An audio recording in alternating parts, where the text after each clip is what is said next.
کھلی ہے۔ مفتاح صاحب ایک دو فائنینشیل کویسچنز تو آپ سے میں نے کرنی ہے اکانومی کے اوپر، کیونکہ آج فائنانس منسٹر صاحب بھی بولے ہیں بڑے دنوں کے بعد. لیکن سر یہ مجھے سمجھا دیں کہ وزیر اعظم کی بات آپ کو سمجھ آئی ہے؟ اور علی تو کہہ رہے ہیں کہ یار کوئی ایسی بات نہیں، دو دوست بیٹھ رہے تھے چائے پینے میں، 3.5 سال لگ گئے، حالت مجبوری میں چائے ہوئی، بٹ چلیں ہم اس پہ بھی بحث نہیں کرتے. یہ لیٹسٹ کیا دیکھتے ہیں، یہ ہاتھ جو بندے ہیں اور سب کچھ، how do you read this? وہ پرائم منسٹر صاحب گئے پرویز الہی صاحب کے پاس بھی اور چودھری صاحب کے پاس بھی اور پھر آج ایم کے پاس بھی، تو لائے ہیں بت کو التجا کر کے، کفر ٹوٹا خدا خدا کر کے. تو یہ تو پرائم منسٹر صاحب کو بہت برا لگتا تھا جب ہمارے سیاسی لیڈران جو تھے وہ چودھری صاحب کے گھر پہ جاتے تھے تو وہ کہتے تھے کہ ان کو بیماری یاد آ گئی چودھری صاحب کی، اور بہت زیادہ طنز کی اور زبان استعمال کرتے تھے. دیکھیں مالک صاحب، سیاست میں نشیب و فراز آپ نے تو بہت دیکھے ہیں، ہم نے بھی تھوڑے سے دیکھے ہیں. اور اگر آج میرا بھائی علی محمد خان وزیر ہے، کل بھی اچھا آدمی تھا، آج بھی اچھا، اور کل اگر وزیر نہیں رہے گا تو بھی کوئی مطلب زندگی میں فرق نہیں لگا. میں بھی وزیر بھی رہ چکا ہوں، اس ملک کے پی ٹی آئی کا اسیر بھی رہ چکا ہوں، قیدی بھی رہ چکا ہوں، کوئی ایسا زندگی کا فرق نہیں آتا.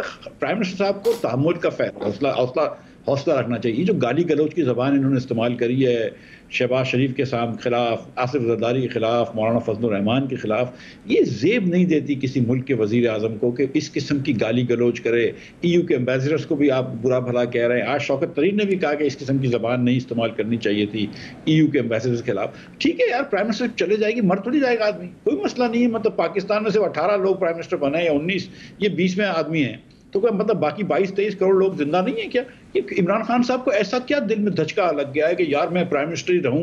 یہ کیا بات ہے؟ اب چلے جاتی ہے حکومت، آپ گالی گلوچ کر رہے ہیں، میں اس کو نہیں چھوڑوں گا، اس کو بندوق کا نشانہ بناؤں گا، اس کو پکڑوں گا. بھائی تو نے سب کو پکڑ لیا ہے، سب کو جیل میں ڈال دیا ہے، مجھ جیسے لوگوں کو بھی جیل میں ڈال دیا. کیا ہوا؟ نکل کے آ گئے نا ہم کورٹ سے. ٹھیک ہے، اگر نو کانفیڈنس جیت کے پھر بند کر دو گے پھر چلے جائیں گے. زندگی بھر تو کوئی چیز ایک ساتھ نہیں رہ جاتی. لیکن اس قسم کی، جیسے علی بھائی گفتگو کر رہے ہیں، کتنی مناسب گفتگو کر رہے ہیں، لیکن یہ گالی گلوچ کرنا اور شوباز، یہ آصف زرداری بیماری اور فضلو، مطلب کس قسم کی ملک کا وزیر اعظم تھوڑا سا مطلب اتنا نروس نہیں ہونا چاہیے. پرائم منسٹر صاحب تو خود کہتے ہیں کہ گھبرانا منع ہے، گھبرانا نہیں چاہیے، تو خود اتنا کیوں گھبرا گئے؟ میں آپ کو بتاؤں، میں سمجھتا تھا کہ بڑے چانس ہیں ہمارے جیتنے کے، لیکن آئی واز ناٹ شیور. لیکن جب پرائم منسٹر صاحب کی اسپیچ سنتا ہوں میں تو مجھے لگتا ہے وہ اتنے گھبرا گئے کہ مینٹلی از گیون اپ. اب یہ گالی گلوچ پہ آ گئے ہیں، اب تھوڑے دنوں بعد یہ بدوائیں دینا ہم کو شروع کر دیں گے. Seriously I think he is mentally last it.